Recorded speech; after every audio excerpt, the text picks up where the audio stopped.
तो दोस्तों कैसे हैं आप सभी लोग। स्वागत करते हैं एक और नई वीडियो में। आज हम लेकर आ चुके हैं एपिसोड नंबर 112 को। आई होप हमारी वीडियो आपको अच्छी लग रही है तो लाइक एंड सब्सक्राइब करना मत भूलिएगा और बेल आइकन को ऑल पर सेट कर दीजिएगा। मैं ज़्यादा टाइम वेस्ट नहीं करना चाहूँगा, चलिए शुरू करते हैं आज के एपिसोड को। तो लास्ट एपिसोड में आप सभी लोगों ने देखा ही था कि जो वेनान की मॉम होती है वो सीधे जाकर जांगाओ के पास पहुंच जाती है और उससे अगर कहने में लगी हुई थी क्यों ना हम एक प्राइवेट रूम में जाकर बात करें। और तभी वे लोग एक प्राइवेट रूम में पहुंच जाते हैं और कहानी आती प्रेजेंट में। वेनान की जो मॉम होती है वो उससे कहने लगती है हाँ उसे, तुम्हें देखकर लगता तो नहीं है कि तुम थोड़े परेशानी में हो, तुम तो बहुत ज़्यादा शांत हो बच्चे। अगर कोई इस वक्त मेरे सामने कोई आम हाई स्कूल स्टूडेंट बैठा हुआ होता तो वो मुझे देखकर ही काफ़ी तक घबराने लगता और डर जाता। और क्यों डर जाता, एक एडल्ट के तौर पर नहीं, एक लड़की के तौर पर। क्योंकि ये दुनिया है रिवर्स। यहाँ पर लड़के इस तरीके से किसी लड़की के साथ अकेले नहीं बैठ सकते, खासकर प्राइवेट रूम में। कांड वांड हो गया ना तो बेइज्जती बेइज्जती छोड़ो, कांड ही होगा सिर्फ, कुछ तो बचा नहीं है फिर। यहाँ तो लौंडियाँ कभी मरे मार के चली जाएंगी। और ठरकियों मौज में लाइक कर देना इस बात पे। और इस बात का जवाब देते हो जो हाँ होता है वो उससे हंसते हो कहने लगता है हाँ। अब जबकि मैं तुम्हारी डॉटर के चंगुल में ऑलरेडी फंस चुका हूँ उसके कामों में, तो मैंने अपनी लाइफ में इस तरीके की जो स्कैन है, इस तरीके की जो सीन्स है वो काफ़ी ज़्यादा देख रखे हैं मैंने। तभी हाँ उसको देखते हुए मन में सोचते हैं कहने लगता है अच्छा तो ये है वेइनन की मॉम। मैंने सुना है कि जो वेइनन की मॉम थी वह पहले एक गैंग लीडर हुआ करती थी। तभी वेइनन की मॉम यानी कि आंट उससे कहने लगती है कि मुझे पता है अपने डॉटर के बारे में सबसे अच्छा। जो मेरी डॉटर है, जो लड़के बहुत ज़्यादा डेलिकेट होते हैं उनसे उन्हें उन लड़कों को वह बिल्कुल भी पसंद नहीं करती। लेकिन तुम्हें देखकर तो ऐसा लगता है कि तुम मेरी डॉटर को बिल्कुल भी पसंद नहीं करते। ऐसा क्यों, क्या तुम हमारी वही फैमिली के सन इन लॉ नहीं बनना चाहते। तभी जो जांगा होता है वो डायरेक्टली आंटी के मुंह पर कह देता है मुझे माफ़ कर देना आंटी, मैं इस बात को समझ सकता हूँ और मैं अपने आप को अच्छे से जानता हूँ। और मुझे ये भी पता है कि मैं बस एक ऑर्डिनरी बंदा हूँ जो कि ऑर्डिनरी फैमिली से रिलेटेड करता है। और मैं मिस्टर व्हीकल बिल्कुल भी लायक नहीं हूँ। अगर यहाँ पर आप मुझसे कुछ भी स्पेशल बात नहीं करना चाहती है तो मैं यहाँ से चलता हूँ। मेरी जो फैमिली है वो मेरा इंतज़ार कर रही होगी और मेरी फैमिली ने मुझे ज़्यादा समय के लिए बाहर निकलने के लिए मना किया है। अभी तभी जो आंटी होती है वो हाउस से कहने लगती है अब जब तुम इतनी ज़्यादा जल्दी मची हुई है तो मैं तुमसे वह बात कर लेती हूँ जो सबसे ज़्यादा इंपॉर्टेंट है। और भाई यहाँ पर उसकी जो आंट होती है, जो वीनान की मॉम होती है, वो अपना असली चेहरा दिखाना चालू कर देती है और वो कहीं डेवल वाली स्माइल मारते हुए उससे कहने लगती है जांगाओ से मैं तुम्हारे साथ एक डील करना चाहती हूँ। ये बात सुनने के बाद जांगाओ भी कभी कंफ्यूज होता है और उससे कहने लगता है मैं एक आम सा और ऑर्डिनरी हाई स्कूल स्टूडेंट हूँ, मुझे नहीं लगता कि मैं आपकी किसी भी प्रकार की किसी भी चीज़ में किसी भी तरह की मदद कर सकता हूँ। तभी वे आंट कभी बड़े कॉन्फिडेंस के साथ उससे कहने लगते नहीं ऐसी बात नहीं है, तुम मेरी मदद 100% कर सकते हो और सिर्फ तुम ही कर सकते हो इस काम को। कुछ समय से मैं उसे अपनी डॉटर को ऑब्जर्व करते हुए आ रही हूँ और मुझे ये पता लगा है कि जो मेरी डॉटर है वो तुम्हें बहुत ज़्यादा पसंद करती है, इतनी ज़्यादा चाहती है कि तुम्हारे लिए कुछ भी करने के लिए तैयार है। इसे कहते हैं प्यार में पागल पड़ना। तो भाई इस समय पर जब ये जोश में आती है तो इस आंटी के जो गुब्बारे होते हैं वो कतई पूरी दुनिया हिला डालते हैं। रे हमारे व्यूअर्स का तो दिमाग हिल गया। और जो आंट होती है वो जांघाओं से कहने लगती है अगर तुम किसी भी प्रकार की रिक्वेस्ट मेरी डॉटर से करते हो तो मुझे नहीं लगता कि वो तुम्हारी उस रिक्वेस्ट को किसी भी प्रकार से मना करने की कोशिश करेगी। वो तुम्हारी हर एक रिक्वेस्ट को पूरा करने के लिए तैयार है इस वक्त। ये बात सुनने के बाद हाउ भी कभी सरप्राइज होता है और तभी जो आंटी होती है वो कभी डेवल वाली स्माइल मारती है और कभी डरावनी दिख रही है। यार हमारा सारा का सारा जो ट्रकपन था वो सारा का सारा उतर गया हमारे व्यूअर्स का। तो तभी जो आंटी होती है वो हाउस से कहने लगती है तुम्हें बस इतना करना है कि तुम्हें मेरी डॉटर को इन्वाइट करना है कंट्री एम में और तुम्हें उससे कहना है कि तुम उसके साथ ट्रैवल करना चाहते हो और मैं तुम्हें एक स्पेसिफिक एड्रेस दूंगी, तुम्हें उसे वहाँ पर लेकर आना है। और जब तुम वहाँ पर उसे लेकर आ जाओगे और तब समय सही आएगा तब जो मेरी पीपुल है, मेरे जो लोग हैं वो बाकी के काम संभाल लेंगे और उसे अपने कंट्रोल में कर लेंगे। भाई ये तो कतई इविल निकली, अपनी बिटिया को ऐसा करते हो। भाई हमारी दुनिया में होते तो कभी बवाल मच जाता। और जो आंट होती है वो जंगा से कहने लगती है अगर तुम मेरा ये काम कर देते हो तो मैं इस काम के बदले में तुम्हें काफ़ी ज़्यादा मोटी रकम दूंगी और तुम उस पैसे के साथ अपनी फैमिली को लेकर दूसरी तो कंट्री में जा सकते हो रहने के लिए और वहाँ पर तुम केयरफ्री लाइफ रह सकते हो अपनी पूरी की पूरी जिंदगी भर। और ये बात सुनने के बाद जांगा भी कभी सरप्राइज होता है और कहने लगता है क्या तुम चाहते हो कि मैं तुम्हारी मदद करूँ तुम्हारी डॉटर से निपटने के लिए। अबे कैसी अम्मा हो तुम। और एक बात सोचने के बाद कभी कंफ्यूज होता है और चिल्लाते हुए उस आंटी से कहने लगता है क्या आखिरकार तुम्हारे कहने का मतलब क्या है कि जो वीना है वो तुम्हारी डॉटर नहीं है और तुम उससे निपटना चाहती हो।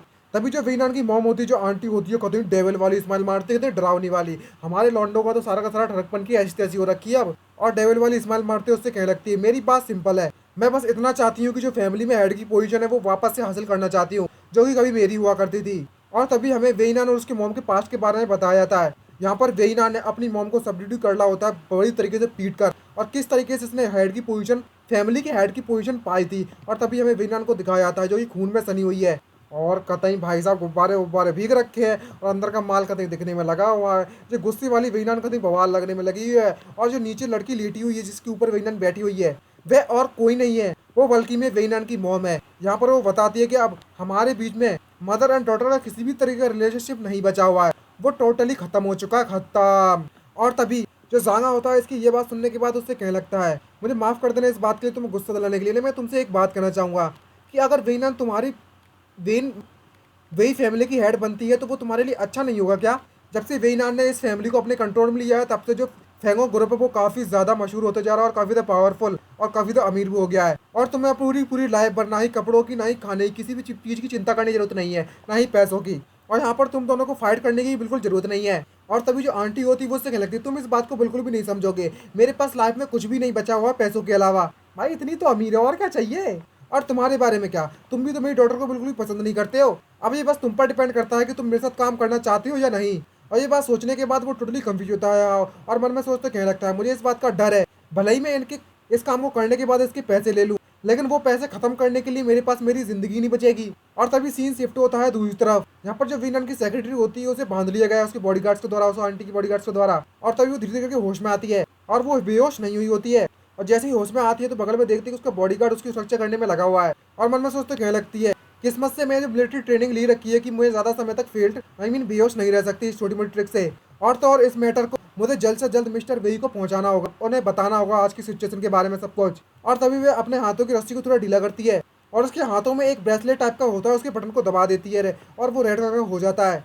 तो क्या जिसने भी अभी तक हमारे डिस्कॉर्ड को ज्वाइन नहीं किया फटाफट ज्वाइन कर लो, लिंक आपको डिस्क्रिप्शन में मिल जाएगी। यहाँ पर आप लोग और हम सभी लोग मिलकर आपस में बातें कर सकते हैं और डिस्कस कर सकते हैं, समझ सकते हैं ना, सब कुछ डिस्कस करेंगे, सब कुछ आपसे लगातार बातचीत करेंगे और थोड़ा बहुत समझ सकते हैं ना कि कौन कौन करना चाहता है। और आप लोग सलाह भी दे सकते हो मुझे और पूछ भी सकते हो कुछ भी, तो ज्वाइन कर लेना फटाफट। तभी जो कॉल होता है वो डायरेक्टली फेंगो ग्रुप पर पहुंच जाता है, यहाँ पर वेइनान अपना काम करने में लगी हुई है और उसका जो मोबाइल होता है वो बजना चालू हो जाता है। ये देखकर वो सरप्राइज होती है और मोबाइल का कॉल उठाती थी और पूछने लगती है, क्या हुआ, तुमने मुझे कॉल क्यों किया है? और तभी वहाँ से उसकी सेक्रेटरी होती है, उसे बता देती है कि जो हमारी मैडम है वह जांगा से प्राइवेट रूम में मिलने में लगी है इस वक्त। ये बात सुनने के बाद जो वेइनान होती है वो कभी शॉक हो जाती है और एकदम से गुस्से में हो जाती है और गुस्से में कहने लगती है, मेरी कार तैयार करो। और भाई साहब कतई गुस्से में रखी हुई है वेइनान इस वक्त। तभी नेक्स्ट सीन शिफ्ट होता है हाव पर, जो कि आंटी से कहने में लगा हुआ है, भले ही तुम वेइनान को अपने कब्जे में कर लो जब मैं उसे दूसरी कंट्री में ले जाऊं, लेकिन तुम कंपनी की इस फैमिली की हेड कभी भी नहीं बन पाओगी इतनी आसानी से। इस तुम्हारी फैमिली काफी तो ऐसे लोग होंगे जो वेइनान को सपोर्ट करते हैं, कोई फर्क नहीं पड़ता, कोई फर्क नहीं पड़ता कि तुम दोनों माँ बेटी के बीच में किस तरीके की दरार थी और किस तरीके की दुश्मनी थी तुम दोनों के बीच में पास्ट में, लेकिन अंत में आकर तो तुम मदर एंड डॉटर ही, तो आखिरकार तुम एक साथ बैठकर इस बात की सुलह क्यों नहीं कर लेती हो और अपना गुस्सा क्यों नहीं भूल जाती दोनों? और मन में सोचते हो दूसरी तरफ कहने लगता है, प्लीज मुझे इस मैटर में ना घसीटो तो बेटर रहेगा, मैं इस कीचड़ में और ज्यादा नहीं जाना चाहता, क्या तुम मुझे मेरे द्वारा शांति नहीं कर सकती हो, मेरी बात मान लो यार प्लीज। तभी जो आंटी होती है वो गुस्से में उसको देखने लगती है और उससे कहने लगती है, जो वेइनान है वो बस एक वाइट आइड वुल्फ है, अगर भले ही मेरे पास डॉग हो तो वो डॉग भी मेरे से ज्यादा वफादारी दिखाएगा वेइनान के मुकाबले में। और तो और वो हमेशा मेरे अगेंस्ट रही है अपने फादर के कारण, और उसी समय से हमारे बीच में बात करना इम्पॉसिबल हो गया था। आज शिट, अगर मुझे इसके बारे में पहले से पता होता तो मैं कभी इस बीस्ट के बारे में तो शायद मैं उसे कभी भी जन्म ना देती, पहली बार तो ये है। भाई साहब इसने तो कितनी बड़ी बात कह दी है, भाई कतई ये तो पगला गई है, पगला गई है ये तो। भाई साहब हमारे व्यूअर्स का सारे का तरक्की ऐसी तैसी कर दी और मूड की ऐसी तैसी कर दी। ये बात सुनने के बाद हाउ भी कतई सरप्राइज होता है और इस तरीके से व्यवहार करते हुए मन में सोचते कहने लगता है घबराते हुए, आखिरकार इस दुनिया में इस तरीके के सेल्फ अडल्ट क्यों मौजूद है भाया। और जांग हाउ भी गुस्सा होते हैं और आंटी से कहने लगता है, आंटी अभी अभी जो आपने कहा था वो कुछ ज्यादा ही कह दिया। ये बात तो आपको भी पता होगा कि जो वेइनान है वो आपसे नफरत किया करती है, वो इसलिए नफरत करती है क्योंकि जो आपने उसके फादर के साथ किया था इसके कारण। और अगर तुम अभी से और आज से अगर अपनी फैमिली पर थोड़ा ध्यान देना चालू कर दो और वेइनान पे थोड़ा ज्यादा ध्यान दो, जिसके कारण तुम्हारे जो रिलेटिव्स हैं वो आपस में ही फाइट नहीं करेंगे, जब तक तुम्हें तुम्हारी गलती का एहसास हो जाएगा और तुम वेइनान से माफी मांग लोगी। और जितना मैं वेइनान को जानता हूँ इस बात को मैं पक्का श्योर हूँ, जो तुम्हारा जो मैटर है वो शांति से सॉल्व हो जाएगा। जो फैमिली के लिए सबसे ज्यादा इंपॉर्टेंट चीज होती है वो हारमोनी में रहना है, मतलब मिलजुल कर रहना है। अगर तुम सच में ये काम करती हो तो तुम कभी भी एक दूसरे से फाइट नहीं करोगी। तभी जो आंटी होती है वो जांग हाउ से कहने लगती है, हे क्या तुम मुझसे कह रहे हो कि मैं यहाँ पर शांति बनाए रखूं और तुम चाहते हो कि मैं उसके सामने सरेंडर कर दूं? यहाँ पर मैं तुमसे इसलिए बात कर रही हूँ कि तुम मेरे डॉटर को बिल्कुल ही पसंद नहीं करते हो, इसलिए मैं तुम्हें अपने साथ बुलाना चाहती थी। लेकिन तुमसे बात करने के बाद तो मुझे ऐसा क्यों फील हो रहा है कि तुम मेरी डॉटर के बारे में तारीफ किए जा रहे हो बस। भाई साहब इसके गुब्बारे तो बड़े हैं, कुछ भी मानना पड़ेगा, ये विलन है लेकिन बवाल तो है। तभी जो आंटी होती है वो जांगा से पूछने लगती है, क्या तुम सच में वेइनान से नफरत करते हो भी या नहीं करते हो? और जिस समय पर मैंने वेइनान की सेक्रेटरी को जोरदार पंच मारा था उसी समय पर हमारे बीच की जो वॉर थी वो डिक्लेयर हो चुकी थी, क्योंकि उसकी जो सिक्योरिटी थी अभी तक पूरी तरीके से रिस्टेट नहीं हुई है। मैंने सिर्फ कुछ समय के लिए उसे डिटेन कर सकती हूँ। उस समय में मैं चाहती हूँ कि तुम उसे जल्द से जल्द कंट्री एम में ले जाओ उस दौरान, और उसके बाद तुम पैसे लो और इस कंट्री को छोड़कर चले जाओ, और तुम्हें फ्यूचर में किसी भी चीज़ को लेकर किसी भी बात की चिंता करने की जरूरत नहीं है। और ये बात सुनने के बाद गुस्से में जांगा उससे कहने लगता है, क्या होगा अगर मैं तुम्हारे ऑफर को मना कर दूं तो? और तभी आंटी हंसने लगती है और उससे कहने लगती है, क्या तुम कह रहे हो कि तुम मेरी मदद नहीं करोगे? आखिरकार में फिर तुम इस तरीके की परेशानी क्यों उठाना चाहते हो? तुम्हारे पास इतना ज़्यादा पैसा हो जाएगा फिर भी, और अगर ऐसी बात होती तो मैं भला तुम्हें पैसों से और तुम्हें इतने ज़्यादा काम करने के लिए क्यों मनाती इस तरीके से? और तभी भी वहाँ से उठने लगती है। पर इसने कुछ पहना हुआ अभी है कि नहीं है? और गुस्से में आकर कतई डेविल वाले रूप बनाते उससे कहने लगती है, अगर तुमने मेरी मदद करने में मेरी मदद नहीं की और मेरा हाथ नहीं दिया, मेरा साथ नहीं दिया, तो जो हमारी फैमिली मेंबर्स हैं उन सभी को मैं अपना होस्टेज बना लूंगी, और तुम सभी की तुम्हारी सारी की सारी फैमिली मेरे कब्जे में हो जाएगी। और भाई जब ये उठती है तो इसे जब वो बार हिलते हैं तो कतई दिमाग हिला देते हैं। भले ही ये विलन है लेकिन विलन वाले के अलग ही मजे हैं। और ऐसे विलन विलन मजे के साथ हमारा ये एपिसोड समाप्त होता है। अगर हमारे वीडियो आपको अच्छी लगी तो लाइक एंड सब्सक्राइब करना मत भूलिएगा। और गाइस जिसने भी डिस्कॉर्ड को नहीं ज्वाइन किया है कर लो यार, किसका इंतजार कर रहे हो? बातचीत करेंगे, चिट चैट करेंगे, और वहाँ पर सजेशन बताने दो यार। वहाँ पर आप डायरेक्टली कॉन्टैक्ट कर सकते हो ना मुझसे कमेंट से ज़्यादा। तो यार हो सके तो ज्वाइन कर लेना जो भी करना चाहता है, और सभी अपने दोस्तों को भी बुला लेना, तो वहाँ पर मिलकर बातचीत किया करेंगे, गाना वाना सुनेंगे, मौज मस्ती करेंगे। तो आज के लिए इतना ही, मिलते हैं इस वीडियो में। Bye bye, see you, signing out.